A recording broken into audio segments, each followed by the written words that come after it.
बोले सियावर रामचंद्र की जय। बोले पवन सुत हनुमान की जय। परम मित्रों, सादर प्रणाम।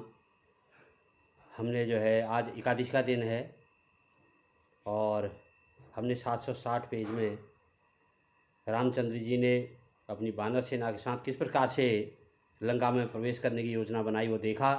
और लक्ष्मण जी कह रहे हैं कि आप समर्थ हैं, आप समुद्र को सुखा डालिए, लेकिन रामचंद्र जी कह रहे हैं ऐसा ही होगा, लेकिन आप थोड़ा धीरज रखिए। और भाई को समझाकर प्रभु रामचंद्र जी समुद्र के पास गए और हाथ जोड़कर कुशा बिछाकर वहाँ पर बैठ गए। तभी जो है विभीषण जब यहाँ आए थे, उनके पीछे रावण ने एक दूत भेजा था।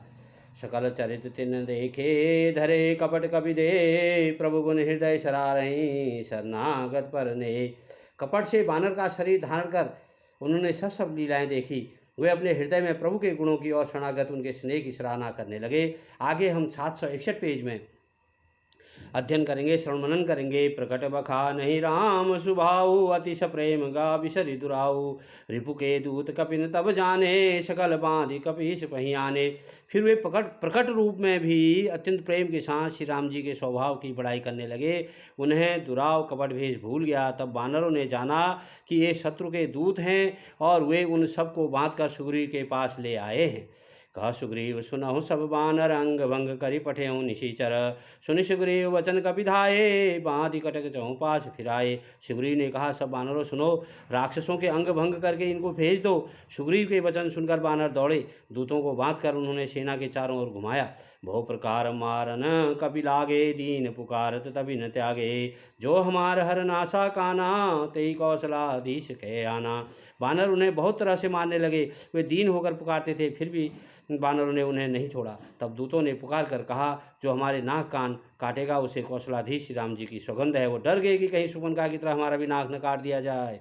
सुनी लक्ष्मण सब निकट बुलाए, दया लागे हंसी तुरंत छुड़ाए। रावण कर दी जौ यह पाती, लक्ष्मण वचन बाच कुल घाती। यहाँ पर मैं रोक करके कहना चाह रहा हूँ कि जिस प्रकार से राक्षसों के दूतों को यह डर लगा कि हमारा भी नाक कान शूर्पणखा की तरह काट दिया जाए, आज कलयुग में भी ऐसा ही होना चाहिए। यदि कोई इस प्रकार से अपराध करता है और वह तो साक्षात जो है सामने सामने पकड़ा जाता है, तो उसका जो है अवश्य इस प्रकार का इलाज नाक कान काट के होना चाहिए, जिससे आने वाला अपराधी जो है अपराध न कर सके। लेकिन हमारे वहाँ न्याय प्रणाली ऐसी है कि लंबे समय तक जो है उसकी सुनवाई होती रहती है और वह अपना आनंद जो अपराधी है वो करता रहता है। इस प्रकार की प्रक्रियाएं होनी चाहिए। अगर आपको पता चल गया है यह अपराधी है, उसके साथ तुरंत कार्रवाई होनी चाहिए। यह सुनकर लक्ष्मण जी ने सबको निकट बुलाया।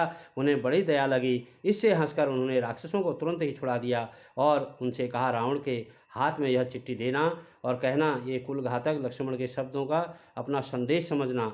कहे मुखागर मूढ़ सन मम संदेश उदार, सीता दे मिलहूँ न आवा कालु तुम्हार। लक्ष्मण जी ने कहा, संदेश उसको सुनाना चिट्ठी पढ़कर।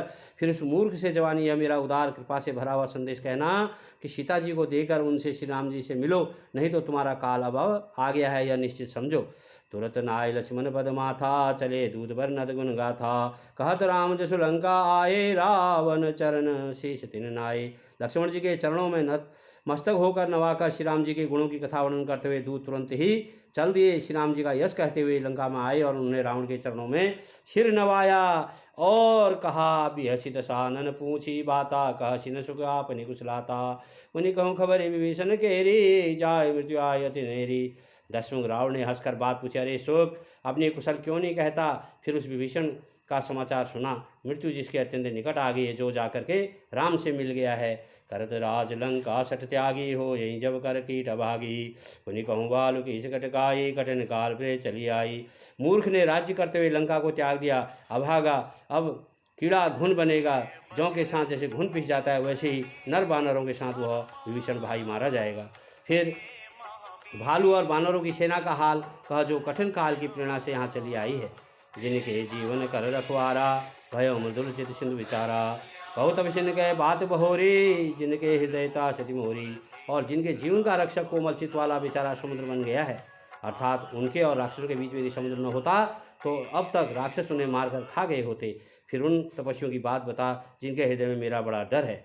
कि भई भेंट की फिर गए, श्रवण सुनि मोर। काशी नरि बुदल तेज बल, बहुत जगत जित जोर। उन तेरी भेंट हुई, उन्हें उनसे तेरी भेंट हुई, ऋषि मुनि से जो मुझसे डरते हैं, उन कानों से मेरा सुयश सुनकर भी लौट गए। शत्रु सेना का तेज और बल बताता क्यों नहीं है तेरा चित्त बहुत ही चकित, बहुत चक्का सा हो रहा है, ऐसा रावण अपने दूतों से कह रहा है। बोले सियावर रामचंद्र की जय, बोले पवन सुत हनुमान की जय। परम मित्रों सादर प्रणाम। आप इसको सुने और श्रवण करें, मनन करें, अपने जीवन को धन्य करें। धन्यवाद।